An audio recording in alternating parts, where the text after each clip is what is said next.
Okay, so we are live now with our second book club discussion of the summer for Microbiology Journal Club. And this afternoon we're going to be talking about this book by Carl Zimmer, which is A Planet of Viruses. I have the second edition, but we were just talking about this before we came on air. I think we're going to do a quick comparison of what the first edition has versus the second. And I think by and large what we're going to find is that the content is the same, but we'll check on that to be sure. Before we launch into it, we'll do introductions. My name is Laura Williams. I am an assistant professor at Providence College in Providence, Rhode Island. And this is the second in our summer book club series. This summer we are doing books on microbiology for the general public. For me, this is with the intent of selecting some texts for the non-majors microbiology class that I'm going to be teaching in the fall. And I definitely have some thoughts from the way that Carl Zimmer presented virology and viruses in this book that I think would be really helpful for me as I'm thinking about reworking the virus section of my non-majors micro class. So I'm looking forward to talking about that. Then I will have other folks introduce themselves. So right next to me down in the panels below is Nicole. Nicole, would you like to introduce yourself? Yes, hi everyone. I am Nicole Suctio, and I tweet as Old Dusty on Twitter. I'm a postdoctoral fellow at the University of Northern British Columbia in Prince George. And I've just basically been working on using DNA profiling methods to follow communities after soil profiles are sort of clumsily and not so clumsily reassembled. Excellent. Thank you very much. And next to Nicole, we've got Karen. Karen, do you want to introduce yourself? Hi everyone, I'm Karen. I'm a PhD student at Simon Fraser University in Vancouver, in Canada, and I study a pathogen called Francisella tularensis, which is a potential bioterrorist agent, and I look at the virulence factors or disease-causing proteins that it uses to kill people. And so I'm interested in this book just because I really enjoy reading about microbes and all the different ways that science communicators use to describe and elaborate about them. And I was really impressed with the way that Carl had different metaphors and analogies, but we can get into that and talk about that too. So that's it for me. Yeah, definitely. I agree with you. I think that's a good point to bring up as we're talking about the book overall. Karen is also writing up her dissertation right now, so everybody needs to send like happy vibes to Karen so she could push through in the final push here. Okay, and so next to Karen we have Joel. Joel, would you like to introduce yourself? Sure. I'm Joel Graff. I'm an assistant professor at Montana Tech, and my PhD work was in virology. So that's why I appreciate this book. And although my postdoc was in parasitology, I stayed in the virus world listening to things like This Week in Virology and other podcasts like that. And then this fall, I am teaching a virology class. And the funny thing is, I never took a virology class as an undergrad or grad student. I just worked in a virology lab, and my PhD advisor said, "Oh, don't take that class, you'd be bored. You know it all already." So I'm a little bit nervous about teaching virology this fall, but I think I've been nerdy enough and into viruses enough that it's not going to be a problem. I learned quite a bit from this book, but there's also things that were very much old news to me. But anyway, I enjoyed it. Each chapter was unique, and I'm ready to talk about it. Excellent. Thank you very much. Yeah, I think you'll be fine with virology. I think the chances are very good that you know significant more about virology than your students. So I think you're going to be okay. Yeah, so our book for today, A Planet of Viruses. Last month we did a book called Pandemic by Sonia Shah, I think is how you say her name. And we were just talking about, before we came online, we were just talking about the difference in structure between that book and this book. So Pandemic was very much kind of started as a book project, written as a book project, where each chapter kind of flowed into the other and built on existing chapters before it. This book, and they discuss this in the foreword, this is really structured as a series of essays that were done as part of what they are saying is the World of Viruses project, which is something from the Science Education Partnership Award from the National Center for Research Resources at the NIH. So I think what they're trying to do here is kind of, this is in a way outreach to get people to understand more about viruses and how they shape life and how they cause disease and how they affect Earth and so forth. So in this case, each chapter, which it's a very slim book, so you know, people who who want something quick to read about viruses, here's your book, because each chapter is pretty short and it gets to the point pretty quickly. I also noticed, and kind of to start out with, I thought maybe I would ask you guys this, and then we can kind of talk a little bit about if there's any significant differences between the first and second edition. Before we get into that, I was really struck by the difference in, I don't know, tone is not the right word, but the difference in, I think, level of reader, maybe, that this book and the series of essays was aimed at versus Pandemic, because I felt like Carl Zimmer was really making an effort to make this as generally applicable as possible. And in some cases, you could see that some of these, and I think this is true, I think some of these might have been published online, and you can kind of see that they're done in a way that somebody could quickly, at their lunch break, be like, well, what's up with West Nile virus? And then and get like a good overall view of West Nile virus. And I think there's definitely some benefits to structuring the book like that. You reach a broader readership, you don't get bogged down in complex topics, but it is very different from the style of Pandemic. Did you guys have any, did that strike you guys that way too? Did you have any thoughts on that? What is the level of class that you're planning on assigning a book to read? Is it 100 or 200, 400? It's for me, the non-majors is a 100 level class. So it's a class, they take it as to fulfill their natural science requirement for the degree from Providence College. So in some cases, it's going to be, for some people, the only science class that they take. Right. And so this is, to some extent, a good entry level for them, because they're not going to have an extensive background in, it's been probably, for some of them, it's probably been a while since they've been in a biology class, because oftentimes our students wait until they're seniors to take their natural science requirement. So I'm getting students who maybe the last time they took a science class was 3 years ago, 4 years ago. Yeah. Well, Carl Zimmer's known for being very approachable, his reading. And your pick for next month, I Contain Multitudes, I'm blanking on the name right now, but that author is super great at communicating. Yeah, that's Ed Young. As well. Ed Young, exactly. But so they both have that is their day job, is to communicate science to the public, and I think it comes across in this book. Yeah, Karen and Nicole, did you have any thoughts about kind of aiming at readership, or kind of the level that this was written at? I just unmuted, so I'll go.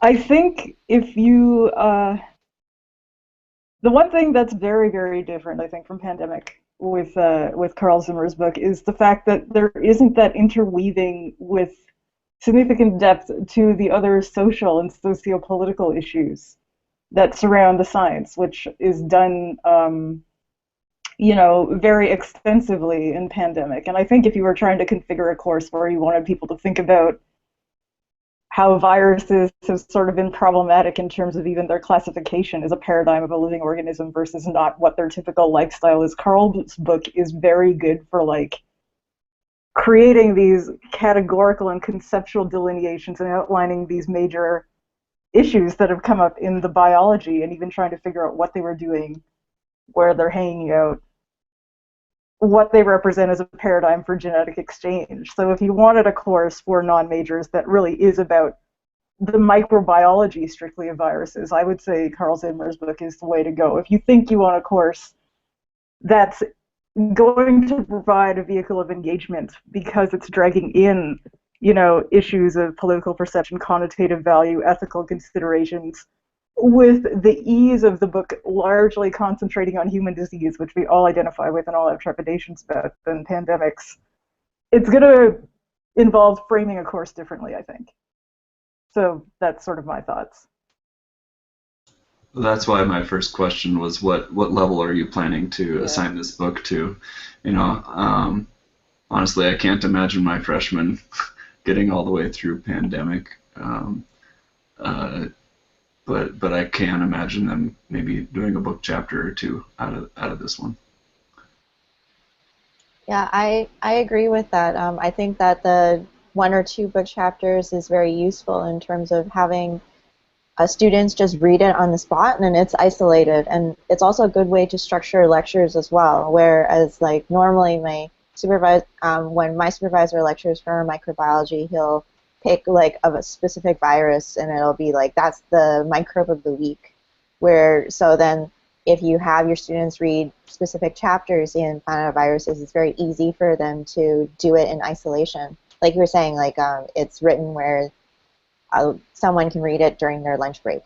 Whereas, like for pandemic, there's this great overarching personal narrative, which I think if your students enjoy reading and they want something that's more encompassing, then that's something that would be very enjoyable. But in terms of lectures or preparing lectures or having them do reading, I think that is difficult in that sense. Yeah, I think those are all really good perspectives on how you would integrate this book and its content into a course. I absolutely agree with Nicole that I thought Pandemic that was one of its strongest features, was how well it brought in the sociology, the economics, the politics, the demography of disease, and kind of showed this as an overarching, this is not just restricted to people who study microbiology in the lab. These are the only people who care about this. It really gets into making policy decisions, making financial decisions, seeing how global travel is affected, investment in other countries, all this kind of stuff. I feel like you could do a really cool cross-disciplinary course with somebody from, at our school we have health policy management. And we have people in the business school. I think that the Pandemic could really form the core of a neat cross-disciplinary course that's focused on bringing all those things in. And I'm definitely going to pull things out of Pandemic. This I think, I agree with Joel and Karen, that the strength of this one is that you can dip in and out of it and get some nice exposure to different aspects of virology, which is how I read this book. I kind of went, okay, well that's kind of neat, There's little hooks that you can get if you have non-majors that you're trying to basically Discovery Channel them to be like, look how cool this is. You've got little things like rabbits growing horns that you can try to kind of get them interested to say, why would that happen? How does that occur? What does that mean? So yeah, it's really interesting to read these two so close to each other because they're different approaches, and I feel like I'm going to integrate them into my course in different ways. So with your rabbits having horns, did you happen to go look up pictures? Because I had to. I found one, and it was really appalling, and then I stopped looking for them. So I was like, that's like acid. Poor rabbit. I guess since he started out talking about jackalopes, I was thinking horns just on the top of the head, but it was just kind of all around the entire head. Yeah, I found one where it's just all these growths coming off its face. It's it's not really how you usually, that would not be your choice for the Easter card that you sent out to be here. Papilloma virus rabbit, happy Easter. But I did like the jackalope reference because I grew up pretty close to the Wyoming border, so I was basically in that sort of a society or whatever, and we didn't have fast food restaurants in town, but we sure had a couple of taxidermies, and they definitely had their jackalopes hanging out there. That's excellent. Yeah, that's I don't know, I hadn't heard too much about that, so that was kind of funny to see that come up, and then the explanation for the actual biological reason why that might be, a myth, which is neat. Yeah, so we kind of talked a little bit about tone. I think So did all three of you read the first edition? I know Nicole and I think Karen read the first edition. Oh, Joel read the second edition. Okay. So I think we were talking about this a little bit, I think even before Joel came online with us. As far as I could tell, it seems like maybe the only difference is that the chapter on Ebola got pretty dramatically updated, or the discussion of Ebola got updated. Because the first edition came out when, definitely before 2014. Does anybody have a date on that one? I think it was like 2010 or 2011. 2011, okay. And then this edition, the second edition, is I think from last year. So yeah, published 2015. So that gave him an opportunity to write a chapter on the 2014 Ebola outbreak. But I think that might be the only major difference, because I've got, an introduction about tobacco mosaic virus, and then we get into rhinovirus, influenza, papillomavirus, which just prompted our jackalope discussion, bacteriophage, marine phages, retroviruses, HIV, West Nile, Ebola, smallpox, and then giant viruses. So does that sound more or less, for first edition wise, does that sound more or less like the content you had? Yeah, it sounds about the same. I'm just curious in terms of the Ebola content, what else did he talk about for the 2014 pandemic? Yeah, it was mainly a description of the origin of the pandemic, how it spread, and then kind of, what is it that, how was it handled, or, really in retrospect, how was it not handled? They also talked about MERS a lot there, and maybe that was new to this edition. I bet it was. That's true. Yeah, that's true. Yeah, we only have SARS, so SARS and Ebola, yeah. So that's something, if anybody's thinking about using this for a class, it could be that the library has either the first or the second edition, but it seems like that's not really a barrier, with the exception of the Ebola chapter. It doesn't seem like that's a barrier in terms of content. So it looks like they're relatively interchangeable, which is good.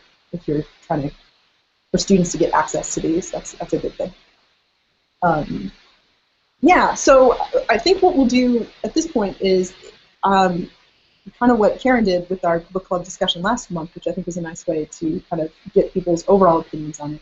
What did you like in particular about this, or something that struck you when you read it that you hadn't really known before?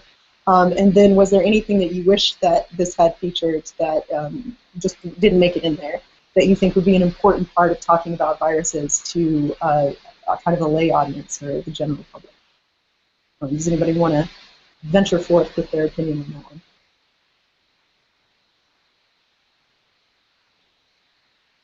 Everybody's like, I'm just unmuted, so I'll go.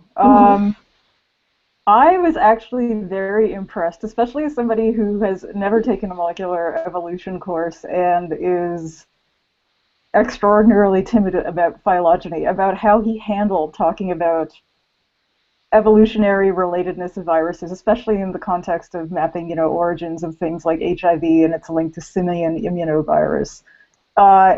Very well written for persons who do not think in that framework, for people who do not spend all their time aligning and building trees. I think that was handled really, really well in this book, and describing why they were using it, in an epidemiological context and in a disease process context.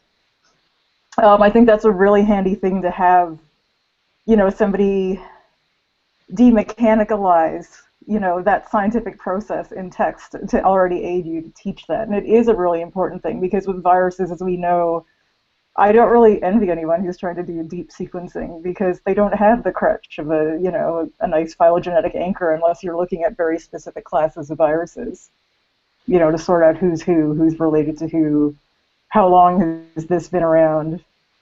Yeah, absolutely. Plus the fact that there are hypervariable regions, which, he manages to avoid using language like this. Like, if it was a scientific terminology drinking game, we'd all be sober. Also, because he's sort of spared you having to learn a lot of that terminology, but still kind of explains the detective work, and I think that's also the big part of it, with a lot of the disease outbreaks with West Nile, trying to talk about the activities that really led people to understand what's going on, what infectious agents are, and he does do it in a way that's both engaging and is very, very clear. I think students would have a pleasant time at the very least of sorting out how epidemiology and how virology work together to kind of figure out that, a pathogenic process is actually virally associated and geographically where it's come from.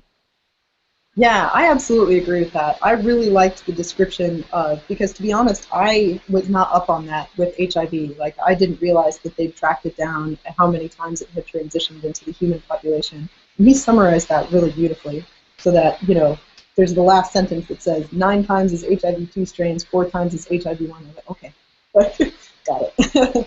So that was, yeah, I agree with you. I thought that was really well done. Was there anything in here that you would have liked to have seen but just didn't get covered? It's kind of peripheral, I guess. I mean, the interesting thing with the photosynthesis is that I think Matthew Sullivan's published even more about viral content of photosynthetic genes, but it is actually fascinating to find out that they are getting, actively transcribed and translated and doing the business of carbon fixation. I don't know if it would have confused the scope of the book, but the fact that we do use things like phage, not as a therapy, but I mean, we are using them in genetic engineering. I mean, doing large insert libraries. I mean, they have become tools for us. Yeah, that's and I think sometimes it's important to describe that to a public or to non-majors because we've harnessed, this biology to do work for us. So I think that's still a face of microbial biology that the public doesn't really get to find out. There's all the connotative value associated with things being disease, but I mean, really, unless you're talking about yeast and food production, we don't really talk about bacteria and viruses as workhorses for people that allow some very cool things to happen. Yeah, that's a really good point, and I think I agree with you. I don't know that it's the question here is more like, would you have liked to have seen it? Not that it absolutely belonged in here. But I totally agree with you. I think that can be a useful thing to share with the public so that they kind of understand where grant money goes to, where biotechnology development, what we're doing with these, how we're developing these tools, and the fact that it takes a while to kind of understand these so that we can use them. That's a really good point. I think that's a good thing to think about. Yeah, I really like the phage chapter for the phage therapy, because I was under the impression that that was kind of a new idea. I hadn't realized that that was kind of a big idea before antibiotics came around. The story about having the Russian company that was making all the phage sounds really very much vaguely familiar, but I pretty much forgotten about that. So that was an interesting twist, but with the phage therapy, I thought he could have easily gone down the CRISPR route to be talking about how bacteria become immune, and he didn't go there, and I'm okay with that because CRISPR is everywhere else. So, but anyway. Yeah, I agree with you. I like that phage therapy chapter 2, and I think it's that's been I knew about that just because since I'm studying predatory bacteria, we're always trying to make the argument that you could use predatory bacteria as biocontrol agents, and then we always point back to phage therapy to say because you do it phage, so but it's kind of as a tangent. It's really interesting that to see how that idea took hold in Soviet science, but because of the fact that they were very secretive about what they did, there's a whole host of Soviet science that was done with phage therapy that we just don't really have access to, or have very poor access to. Because like that study in, I think it's Tbilisi, I might have said that right, I don't know. That's an extensive study that they did that really, I don't think we've done anything equivalent to that in the West. So it's interesting that that's, it's out there, it's been done, but it's not in the literature to the same extent as it would be if it had been done in France or in England or here. So that's interesting.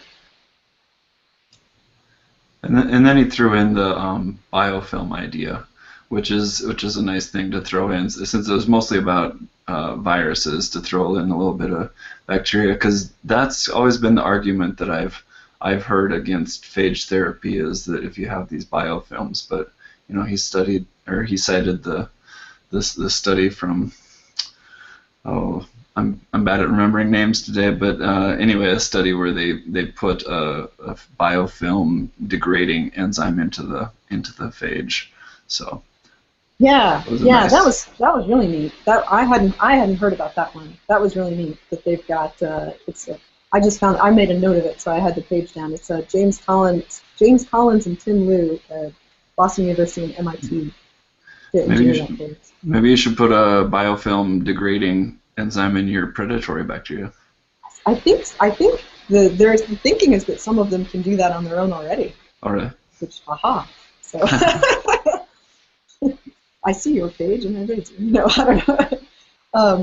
Yeah, so I thought that was neat. And again, those are good anecdotal things to bring into a class to say, hey, like this is an interesting idea of developing this with antibiotic resistance in mind. You asked what might he have left out, and I think viral oncolytic, therapies is a very interesting topic that he could have delved into, made a good chapter. Is there a lot historically with that, or is that a more recent? Yeah, it's been around for a long time.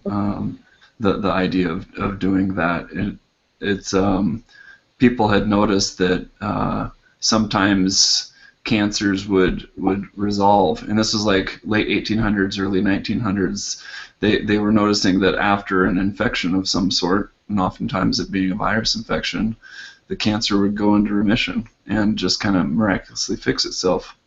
And so I think in the 1950s, they were really using a lot of oncolytic viruses at that time, but they didn't have all the molecular biology techniques to throw in some safety and that sort of thing with it. But now they're definitely making some. They're not just using native virus; they're adding to them. An example of that is they had a virus encode GM-CSF, so that in addition to lysing the cancer cells, it also had some immunomodulatory activity. Oh wow! Yeah, that's really neat. I think that'd definitely be something that I think could get people's interest. I think Karen, you're last one up for. Okay.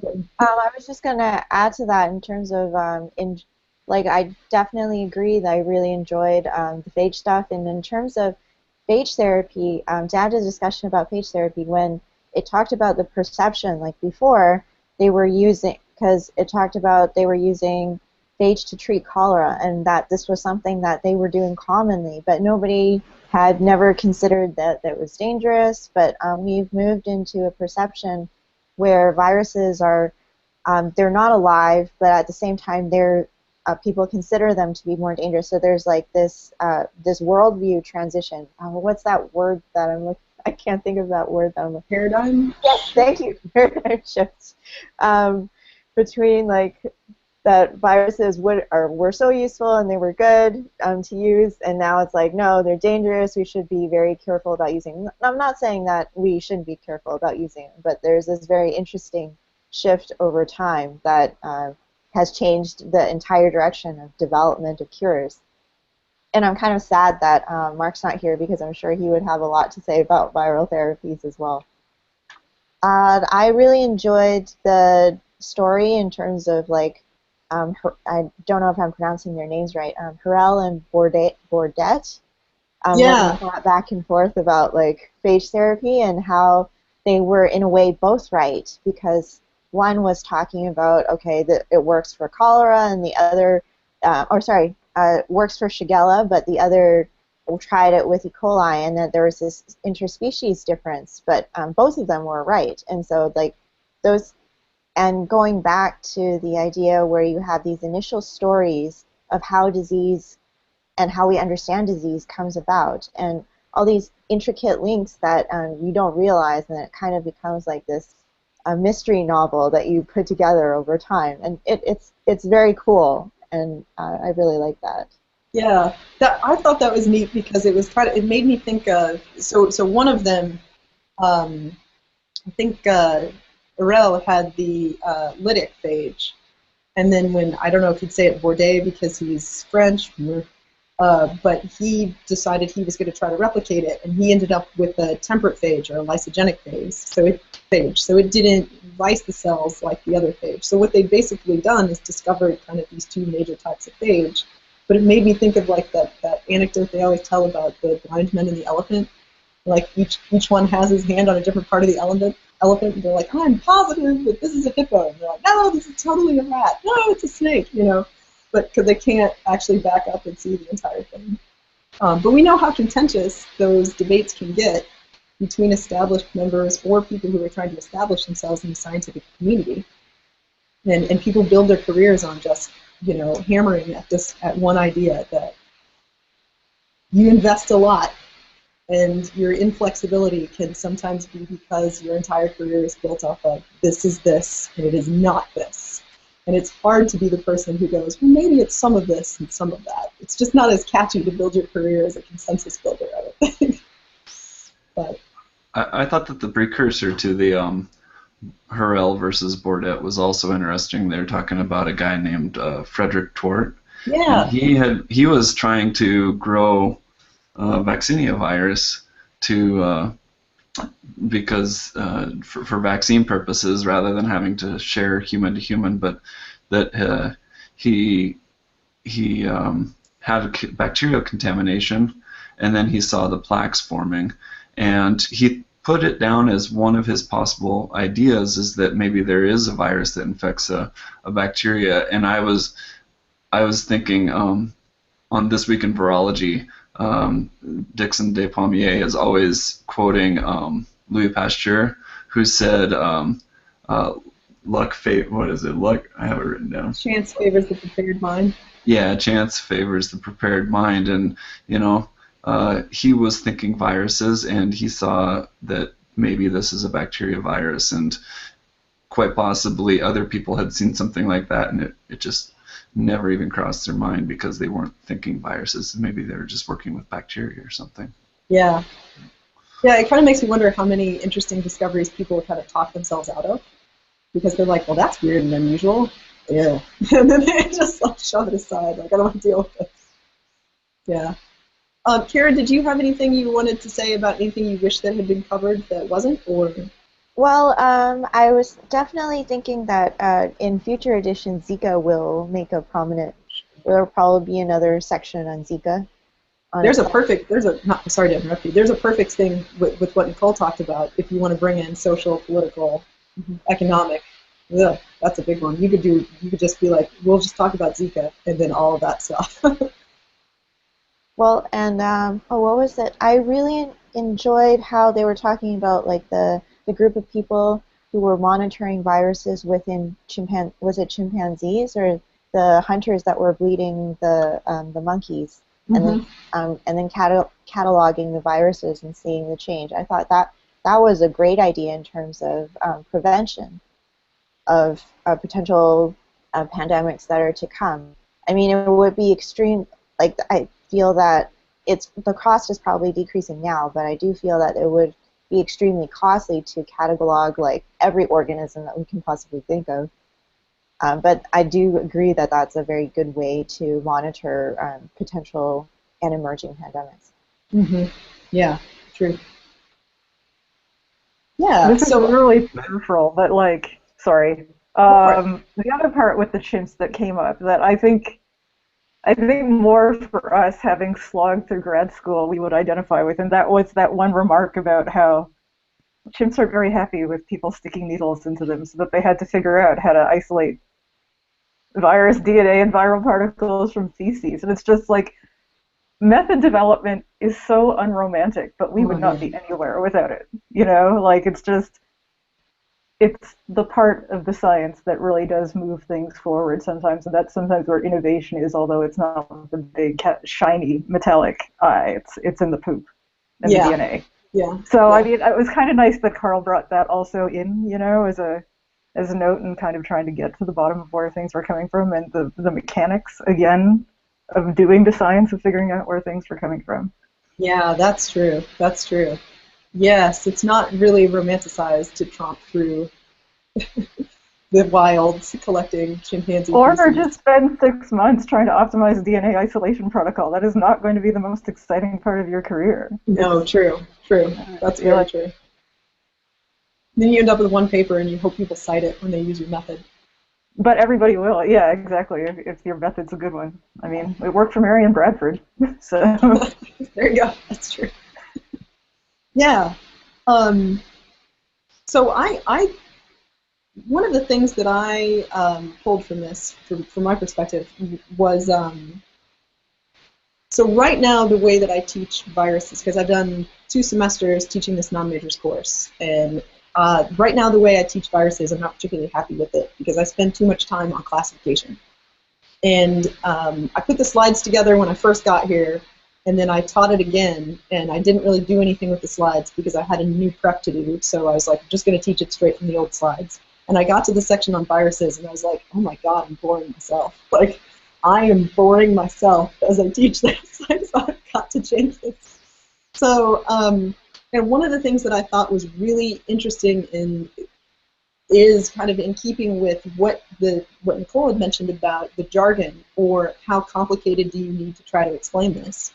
He has an essay or a chapter in here on endogenous retroviruses in the human genome, which in some cases are really essential for things that, I didn't realize that there is a protein in the placenta that its origin is from an endogenous retrovirus. Like, I did not know that. It's like, oh, that's really neat. I did that paper for a journal club 12 years ago. Yeah.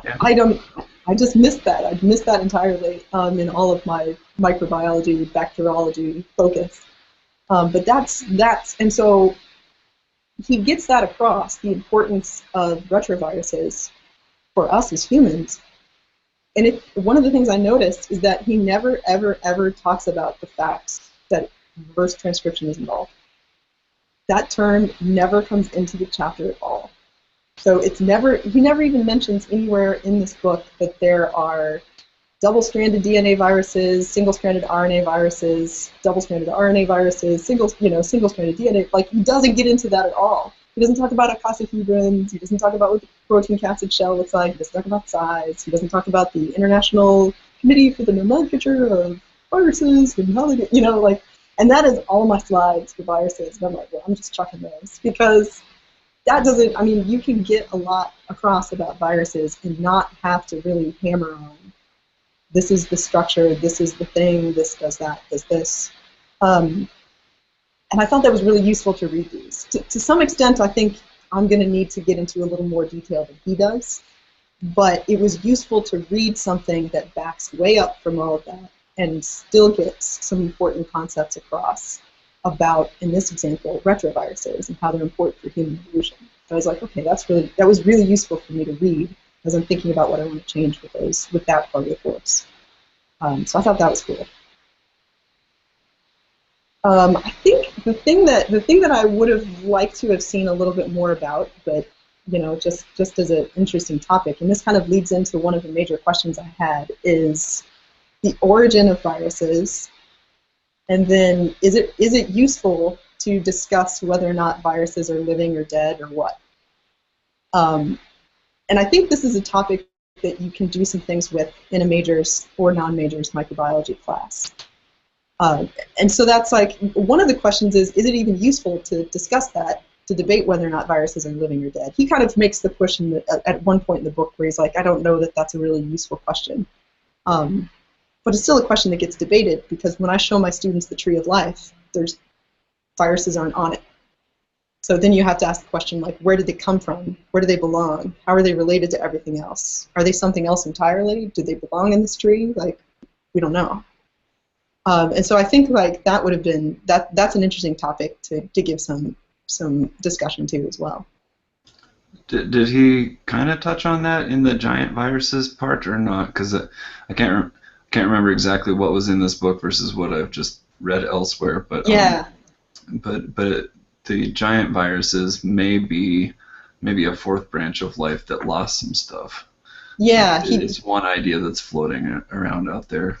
He mentions that a little bit. I don't think he mentions that it could be the fourth domain, but he does talk a little bit about what might have happened, and I think that would have been neat to expand that a little bit. Well, I think it would be interesting for students because, in the sense, they need to identify what it means for something to be alive. And I think that encompasses a lot of different aspects of what they understand about biology, and then maybe also in a little bit of a philosophical context. And from that, it would be useful because it engages different parts of what they understand, rather than, okay, I'm only focusing on the science of the matter, and like we were talking about classification, like what is it gives them a little more broad space to play with. And yeah, I think that it would be if you have the right group of students, it would be a good debate. An idea you can kind of throw in there is, I was thinking one thing they could have added to this book was virus discovery, and with all the new sequencing technology and you're finding viruses everywhere, but let's say you're studying viruses in the human gut and you find plant viruses. Well, those aren't probably replicating in you, those probably came from a plant, and you could talk about bring in hosts and all that sort of thing to go with the is it alive or not. And if you find it in a human, it's not really alive there. You're digesting it, but it could then, I guess, get back into a plant. But anyway. Yeah. Sorry, Okay. I never know how to end my comments. Oh, no, that's okay. I just like to give people a chance to hop in, so I'm not the one always talking. So I think there are some interesting things, I mean, with life, and even just the connotation of having your nucleic acid repository, be it RNA or DNA, and what we conventionally think they are and aren't doing, which, I mean, are important debates to have with a non-majors class, because the implications of what DNA is, what it's doing in a living cell, I mean, you kind of want some ground truthing of that to happen in a non-majors class. And I mean, the fascinating thing with viruses really is that they're a lifestyle, if we're going to use the term, particularly emphasized by the chapter on endogenous retrovirus, and particularly exemplified by the whole conflict with the phage for temperate versus lytic, is the idea that viruses have been very large agents of genetic modification, either by having hypervariable or fast mutation rate regions, as well as their abilities to integrate and excise and integrate and be expressed, or the fact that they're being integrated and their parts of themselves are being made by host cell machinery. So this idea, and I think Carl does use the term about the mosaicism of DNA, this idea of it inserting into other genomes. There was a book that came out in 1997, or somewhere around that time, called The Dancing Matrix, and it was largely trying to base that visual metaphor of what viruses were really doing at the molecular level. But I think Carl nailed it in the one chapter where he really talked about it. You need to be concise with it. And I think, the tree of life, when you show people the tree of life is a tree with delineations that are made at the nucleic acid level. So what does that mean? What does that actually mean in terms of life plan, body plan, biochemical repertoires? And I think even Carl goes ahead and draws in these ideas about what RNA was doing in the pre-RNA world, and whether viruses were these direct intermediates of sort of the packages of these catalytic units of folded up nucleic acid. And you don't want to get into the biochemistry of why RNAs were probably doing a lot of the things that proteins do now, but I mean, there's still a bit of that hint of like, what were these minimal sort of sets of biochemistry, and how are they being carried around? I mean, viruses are a pretty interesting sort of stripped down version of some parts of what constitutes life, in terms of, having a small repertoire of things that we're coded for, that make it a minimal portable unit that can be disseminated in an environment. Yeah, So, I mean, it would easily be described as a parasite, right? Like you could, if you just looked at the definition of a parasite, you would pull out a virus in there and be like, oh yeah, sure, but everything else in your list is going to be living. So you're kind of like, well, that's interesting. If it's one of those, it's all cats are mammals, but not all mammals are etiologically cats. a parasite if it's integrated and not doing anything. I mean, like, nobody's suffering if you're just sitting in a genome for a while, Yeah. Yeah. So, And I think yeah. this is a place too where, and I know there's people who are really working on this as a concept and idea. Seth Bordenstein being one of these people looking into like the hologenome and the accompanying idea, the holobiont. So if you have a virus that's just off on its own doing things, would you classify that as living? But once it gets integrated into a host and then becomes an inherited part of that host's genome that gets passed to offspring that then gets subjected to some type of selective pressure, now what is it? It came from a virus, but it's now part of a living thing, and it makes up part of its blueprint. And it may, in fact, in some cases, like the placenta protein that we talked about, end up dramatically affecting the evolution of the host that it ends up in. I think it lends itself to a lot of really interesting philosophical ideas. So you're talking about the tree of life being nucleic acid based and whatnot, and it's the ribosomal RNA that you typically use for constructing these trees. Well, viruses don't have translation machinery, and so by using that as your yardstick, you automatically exclude viruses from your tree. And this paper I was reading the other day, they are actually, and this is where I got the fourth domain of life, but these people were talking about how these very large viruses often have their own DNA polymerase with them, and they're cytoplasmic viruses, and they do all of the DNA replication with proteins that they encode. And so then they were constructing the tree of life from the RNA, the polymerases, and then you were getting the viruses to sit on the tree as kind of a fourth domain. But anyway, I had kind of half thought of that earlier, but as we were talking, that I remembered it. Yeah, and I think these giant viruses are a really good example of there's still stuff out there to be discovered, and it's gonna escape me I'm not gonna remember what field this is from, and if it's something we talked about in Journal Club, I apologize. But I recently remember within the past few months somebody telling me a story that somebody a few years ago in some field, some senior person just wrote an essay that was basically like, we need to stop doing any more discovery-based research because we found everything there's to find.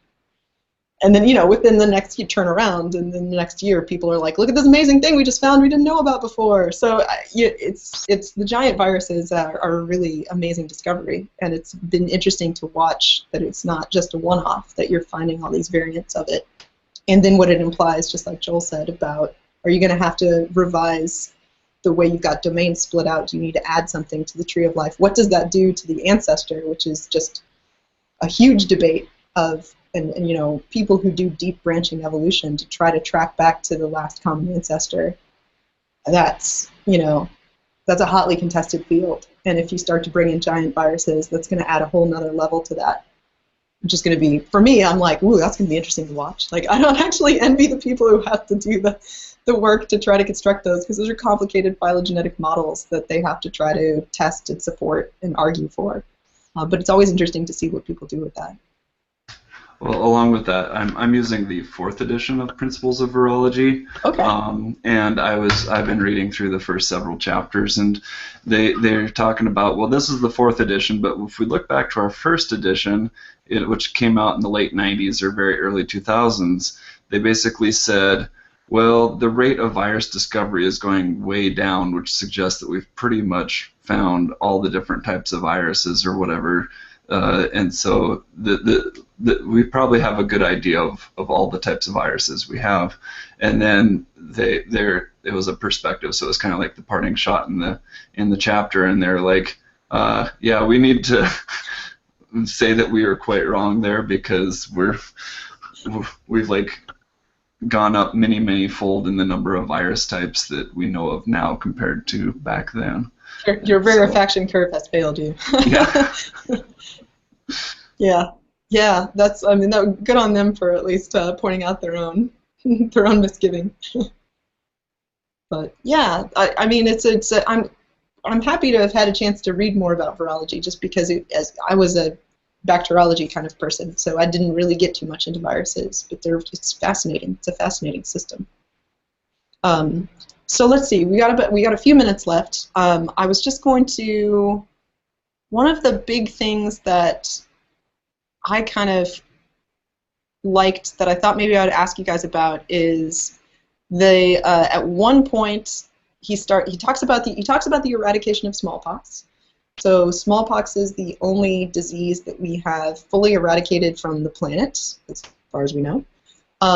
There are stocks of it left in random places, apparently. So there are two labs that are supposed to be authorized to have stocks of smallpox. I don't think that I think they're still in existence. I don't think since this was last updated that has changed. And then occasionally they'll find somebody's 1950s stocks of smallpox in a fridge in the NIH somewhere, and then people go, you should keep track of your lab samples a little better. But one of the other things he talks about is,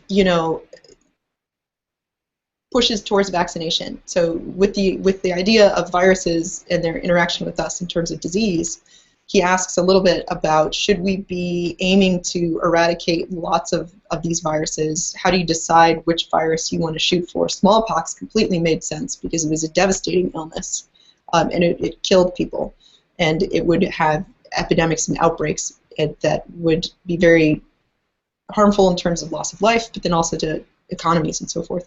But in the chapter on rhinoviruses, which is just the common cold, he discusses efforts that are being made towards vaccines against rhinoviruses to prevent people from catching a cold. But then one of the things he mentions in the chapter that I really liked was, is this a good idea?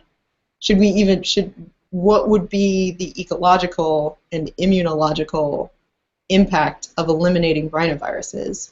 Partially because what he says is there's some research to suggest that if you expose small children to a relatively harmless virus like a cold virus, that helps train their immune system so that when they encounter something later, they have a healthier immune system, or it could be preventing autoimmune disorders, whereby your immune system doesn't get trained and it starts to attack you. These are big hypotheses that are being thrown around, especially with the microbiome. But I just wondered if you guys, I thought that was neat, and so I thought I was looking forward to asking that, if you guys had any thoughts on, should we be trying to eliminate the common cold? Because I had a cold like a month ago, and it was not fun. So when you're sick, you're like, yes, get rid of it. But there are broader implications, so I was curious if you guys had thoughts on that. Well, I was just going to jump in. Sorry. Oh, that's okay. I think that he was, at one point, was kind of referring back to a study from Skip Virgin's lab. I don't know if you guys are familiar with Skip Virgin, but when you're using mice in an animal facility, the mice you use are specific pathogen-free mice. And they did a study where they argued almost all humans have at least one type of herpes virus. Usually everyone has at least a couple types of herpes viruses. And so they gave the mice the gamma 68 herpes virus. That's the beta herpes virus they study in that lab. And then they asked, compared to mice that don't have a latent herpes virus infection versus ones that do, how do they respond to different sorts of infections? And the response was totally different in the mice that had the latent infection versus not. And so, yeah, there's a lot we don't know, and it seems like I think there's been maybe a couple more studies kind of out of his lab doing this sort of a comparison, but I haven't seen it like widespread where they have, you have a lot of mice that are germ-free versus not, and that's really important right now with all the microbiota work going on.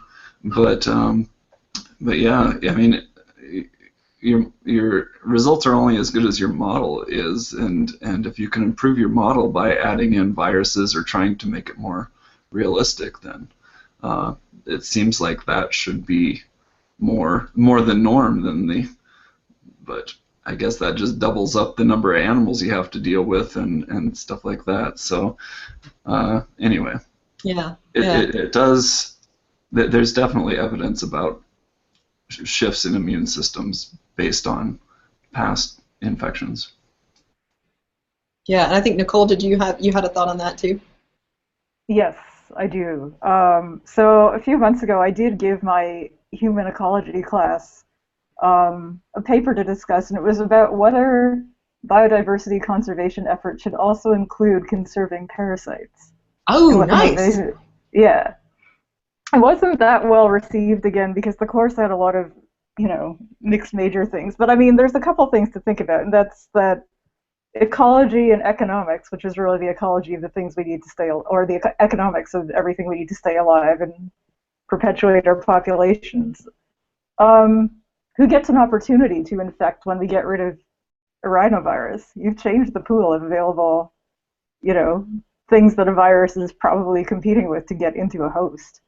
As we continue to modify environments, especially natural environments, and I think Chapter 2 of Pandemic, Sonia did an excellent job of talking about deforestation, community aggregation effects that have changed, viruses that sort of come out of hiding or need to find another host because the ecosystems that were maintaining a host are now gone, or you had trafficking of an animal that was a host to a new area, changing where water is. I mean, these are all, ecology at best is still a really hard thing to look at from a microbiome perspective, and there was a good preprint that came out a few weeks ago that was on somebody else's feed that I follow, really taking the scientific community to task, and it's necessary, about designing studies that are really going to get to the bottom of ecosystem service and microbial community composition, and whether we're seeing meaningful links or not.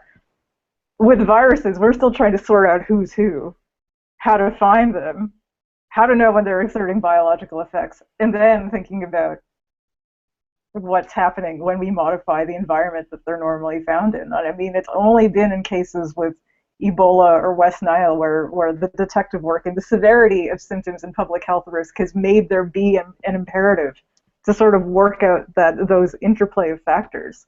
So the idea of vaccinating for, nearly ubiquitous and not that terrible in terms of health sequelae, it is something to sort of make you think, from perhaps a more ecological perspective, what are we doing? And I mean, this is really where I think that the scary connotation of viruses still comes in, is that including the fact that we know that a part of their biology is this idea of integrating and coming out of genomes, is we still can't predict very well where they're going to go and what they're going to do once they do that behavior. So even though they might be very useful, as tools in disease, it's still high risk. I mean, especially when we talk about xenotransplantation or treatments that involve viral components in immunocompromised individuals. There's still a high risk there.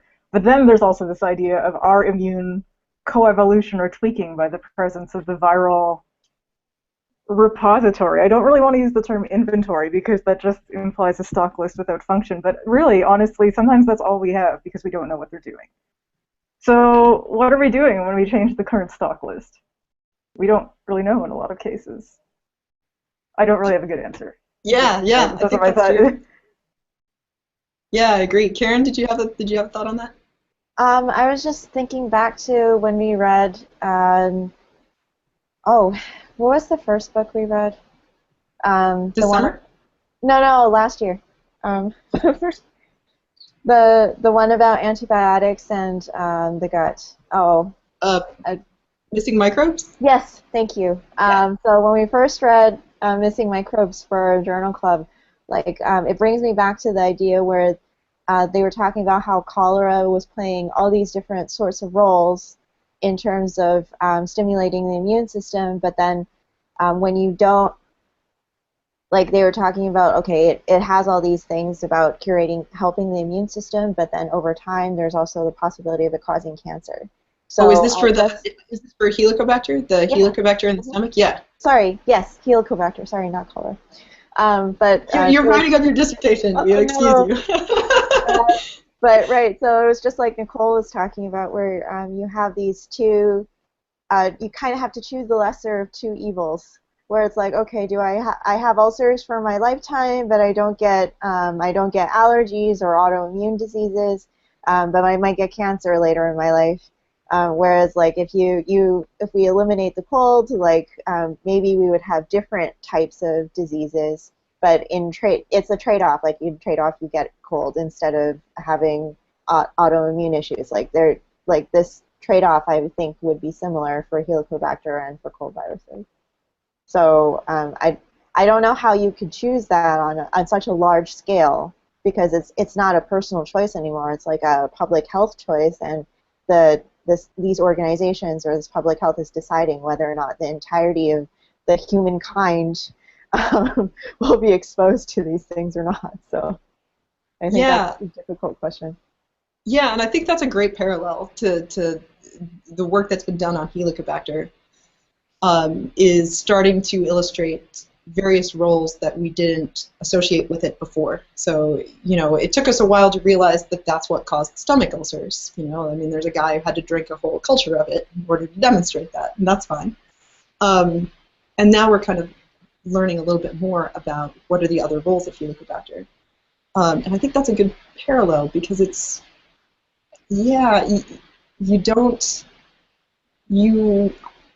if you were going to develop a vaccine to eliminate rhinoviruses, you would have to, as everybody said, think about, like, what is the impact on the ecosystem of viruses that are circulating amongst humans. I think also one of the questions that you'd want to ask is, what's the impetus for this? Like, why? There are far more devastating viruses that it would be useful to have vaccines against, because their mortality rate is high. There's all kinds of reasons to prioritize vaccinations against certain viral diseases. But I think there's a corporate interest here, there's a capitalist interest here, because people get lots of colds and they don't like them. And so if you can develop a vaccine, I think that would be something that people would be willing to pay for. So it's interesting, because it gets back to the interplay of who should be making these decisions. Should this be guided by corporate interests who are looking to profit, or should this be guided by public health organizations that are taking a broader view of what does this do to the ecology of viruses that interact with humans? And that doesn't get touched on in this book, but I think that question kind of launches into a lot of those issues about how to deal with that. But yeah, there's a lot there, these viruses. So we're a little bit after 4. I'm always reluctant to keep people past an hour. So I just thought I would ask, does anybody have any final thoughts on the book that you want to share before we head out? Looks like no. Okay. So this was, I really enjoyed reading this, and I think it was Joel that nominated it. So thank you, Joel, for nominating this book. I thought it was great. It gave me a chance to get a little bit more information about viruses, and I can say for sure that I'm going to be able to change pretty dramatically the way that I approach viruses in the non-majors class, which is great, because I don't want to go into another semester and bore myself when I start lecturing about them. So that will be good. Next, our final book club of the summer is going to be in August, so that's coming up next month, and we're going to read Ed Yong's book that's forthcoming very shortly, called I Contain Multitudes, about the human microbiome. And so I think it's coming out in the States in the first week of August, but there's an option to pre-order it from places like Amazon. So we're probably... I think it's the 9th. Is it the 9th of August? Okay. Yeah. So that probably means, in order to give people a little bit of time to read it, we're going to be doing this towards late August. I know some people start to teach at that point, so it might be a little tough for people to make it, but we'll do our best to find a date that works for a lot of people. So if those folks that are here, that's the one we'll be doing next. For folks that are watching that want to join, we'll be reading that one, and I'm looking forward to that one too. And I think that will be a great kind of conclusion to that's a nice series of 3 books that we've picked. I think it's going to be good. If you follow Ed on Twitter, he's linked to a couple places where they've released part of the book already, so you could get a head start if you want. I think 2 different kind of mini release events have occurred at this point. Oh, there you go. You get a preview. It's like the trailer. It's like the trailer for the book. You could get a nice preview with people jumping sideways and shooting guns. Anyone been reading the Game of Genomes with Carl Zimmer? I haven't had a chance to sit down and read it, but I've heard it's very good. Have you been reading it? It is good, and just like we were saying about the way that he wrote this book, it's completely approachable, and he hits all the interesting high points. Yeah, it's definitely something that's worthy of a deep dive into human genome data. I think he's a good person to do it. So I'll have to check that out. Okay, so thanks everybody for being here today. This was a really nice discussion, and I really enjoyed it, talking a bit about viruses. Nicole, did you want to?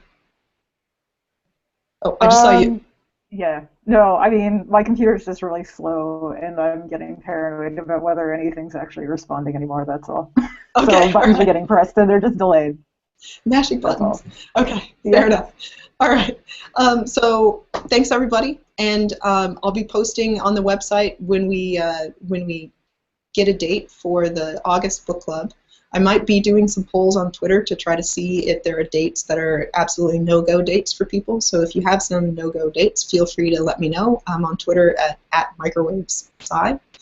And then Karen is on Twitter as well. She's been my co-host for this. She did a great job last time. And so hopefully we'll see you in August. So thanks again, and see you guys next month. All right, see ya.